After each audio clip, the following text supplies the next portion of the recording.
ክርስቶስ ለእናንተ ጌታችሁ ነው? ኦኬ፣ እንደዛ ከሆነ ኢየሱስ ክርስቶስ ለእናንተ ጌታችሁ ነው። ሲቀጥል የተሰቀለውም የተገረፈውም ለእናንተ ሲል ነው አይደለ? በሚገባ ኦኬ። እና ታዲያ ኢየሱስ ክርስቶስ ጌታ ከሆነ የእናንተን ኃጢአት እኮ ይቅር ማለት ስለገረፍም መሰቀልም አይገባውም። ፈጣሪ ስለሆነ ያኒ ምንም ብትሰሩ ምህረት ሊያደርግላችሁ ይችል ነበር። በሚገባ ይችላል።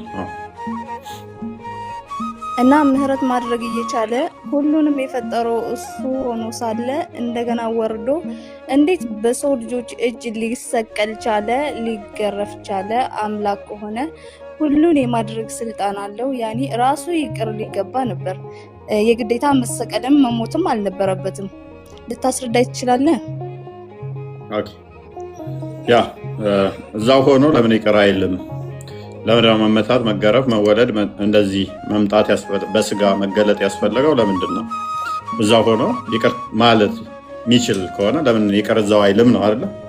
ያኒ በእኛ ይቅርታ በእኛ ኤግዛምፕል ብዙ ቁርአን አልቀረውም አልዋሽም። ግን ደግሞ ኤግዛምፕል ስሰጥ ነቢዩላህ ኢብራሂም እሳቱ ላይ ሲወርቁ የኛ አላህ ወርዶ እኔ እሳቱ ላይ ልቃጠል አላለም።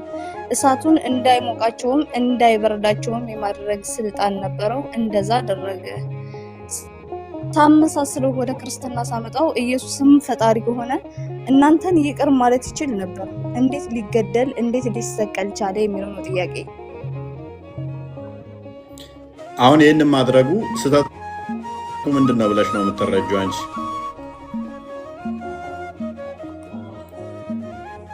ወይንም ደግሞ አይምሮሽ ለመቀበል ይህንን ማድረግ ትክክል አይደለም ብለሽ ነው? ኢየሱስ ክርስቶስ ፈጣሪያችን ነው ካላችሁ በሰው ልጅ መደረብ ነው ትክክል አይደለም ያልኩት። ፈጣሪ ከሆነ ለእናንተ ኃጢአት ሲል ራሱን መስዋዕት ማድረግ የለበትም። ኃጢአታችሁን ይቅር ማለት ይችላል ፈጣሪ ስለሆነ። የግዴታ መሰቀልም መሞትም አይገባውም። ይቅር ማለት ስልጣን አለው። የፈጥሯችኋልና ፍጡሮቹን ደግሞ ይቅር ማለት አለበት እንጂ ፈጣሪ ሆኖ በፍጡራን እጅ መገደል መሰቀል የሚገባ አይመስለኝም። መልካም። አሁን ይህንን እንዴት ነው እሱ እዛው ሆኖ ይቅር ለምንድን ነው ያላለው የሚል ጥያቄ ነው። አንደኛ ምን እናምናለን መሰለሽ? እኛ እግዚአብሔር እውነተኛ መሐሪም ነው ይቅር ባይም ነው። ትክክል ነሽ፣ ይቅር ማለት ይችላል። ነገር ግን ይቅር የሚለው ልብ በይ፣ ይቅር የሚለው ትክክለኛ ካሳ ሲካስ ነው።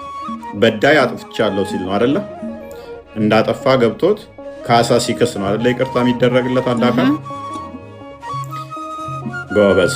የሰው ልጅ ጥፋት አጥፍቷል፣ ካሳ ካደረገ ከተጸጸተ ይምረዋል። የተፈረደበት ምንድነው? እሱ ሞት ነው። ሞት ተፈርዶበታል። ያንን የሚክስ የሰው ልጅ ደግሞ ሊመጣ አልቻለም፣ አልመጣም፣ አልተገኘም። ምክንያቱም ሁሉ ኃጢአት ሰርተዋል፣ የእግዚአብሔርም ክብር ጎሏቸዋል ይላል ሐዋርያው ቅዱስ ጳውሎስ። ስለዚህ ሁሉም ዕዳ ውስጥ ነው ያለው። ሁሉም ዕዳ ውስጥ በመሆኑ ደግሞ ያንን ካሳ መካስ አልቻሉም። ካሳ መካስ ስላልቻሉ ስለዚህ ሞት የሰውን ልጅ ነው አንቆ ያዘው። ዲያብሎስ ያሸነፈው ሰውን ነው። እግዚአብሔር እዛ ሆኖ ክርስቶስ እዛ ሆኖ በስጋ ሳይገለጥ ምሬያችኋለሁ፣ ይቅር ብያችኋለሁ ማለት ይችላል። ዲያብሎስ ግን ያሸነፈው እግዚአብሔርን አይደለም። ያሸነፈው ማንን ነው? የሰውን ልጅ ነው። የሰውን ልጅ እንዳሸነፈ የሰው ልጅ ደግሞ ዲያብሎስን ማሸነፍ አለበት። ዲያብሎስ ከሴቲቱ በመጀመሪያ ኮሚኒኬሽን ፈጥሮ እሷን አሳስቶ ባሏም እንዲሳሳት ስላደረገ ከሴቲቱ የሚወለደው ደግሞ በተመሳሳይ ዲያብሎስን ቀጥቅጦ ማሸነፍ አለበት። እግዚአብሔር እዛ ሆኖ ዲያብሎስን ድባቅ ቢመታውና አዳምን እንደዚሁ ምሬያለሁ፣ ይቅር ብያለሁ፣ ውሽዝ ሞተ ትነሳለህ ቢለው አስቀድሞም እኮ ዲያብሎስ የተጣላው እግዚአብሔርን አይደለም ያሸነፈው። ስለዚህ ምን ይላል? አዳም አንተ እኮ አይደለም ያሸነፍከኝ፣ የሰው ልጅ አሸነፈኝ አይልም። ማን አሸነፈኝ ነው የሚለው? እግዚአብሔር ነው እንጂ አንተ አይደለህም ብሎ ይላል። ስለዚህ ከሰው ልጅ ከስጋ የተወለደ ከሴቲቱ ዘር እሱ ፍጹም አምላክ ፍጹም ሰው የሆነው እሱ ማሸነፍ መቻል አለበት። ስለዚህ ልክ ማቴዎስ ወንጌል ምዕራፍ 4 ላይ ስትመለከቺ፣ ሉቃስ ወንጌል ምዕራፍ 4 ላይ ስትመለከቺ ክርስቶስ ልክ 40 ቀን 40 ሌሊት በሰውኛ በለበሰው ስጋ ተራበ፣ ተጠማ፣ ይህንን ጾመና ይሄ ሁሉ ከገጠመው በኋላ ዲያብሎስን አቀረበና ልክ ሲረታው ዲያብሎስ መሸሽ ይጀምራል። አስቀድሞ አዳምና ሔዋንን ሲያሳድዳቸውና ሲያሸንፋቸው የነበረው ክርስቶስ ከዛ ሲመጣ መሸነፍ ይጀምራል ማለት ነው። ከዛ ክርስቶስ ይህንን ስልጣን ከዛ ለማን ሰጠ? ለሰው ልጅ ሰጠው ይህንን ስልጣን። እዛው ሆኖ እንዲሁ ይቅር ብያችኋለሁ ቢል ዲያብሎስ ምን አይነት ፉከራ ይፎክራል? የሰው ልጅ መቼም ማሸንፈኝም ብሎ ይፎክር ነበረ።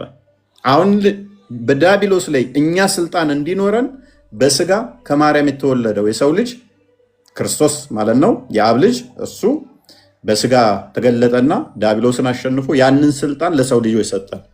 እኛውን ዲያብሎስን የመግዛት የመምራት ውችዝ የመቀጥቀጥ ስልጣኑ አለን ማለት ነው።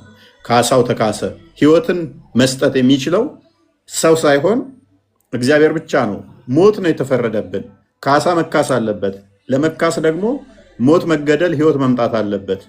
ስለዚህ ይህንን ደግሞ ክርስቶስ ብቻ ነው ማድረግ የሚችለው። ፈጣሪ ነው እንጂ ፍጡር ማድረግ አይችልም። ህይወት መስጠት የሚችለው ፈጣሪ ነው እንጂ ፍጡር አይደለም። ለዚህ ነው እኔ ህይወት ነኝ የሚያምንብኝ ቢሞት እንኳን ህያው ይሆናል ያለው። ሞቱን በሞቱ ገሎ ህይወትን ስለሰጠን ማለት ነው።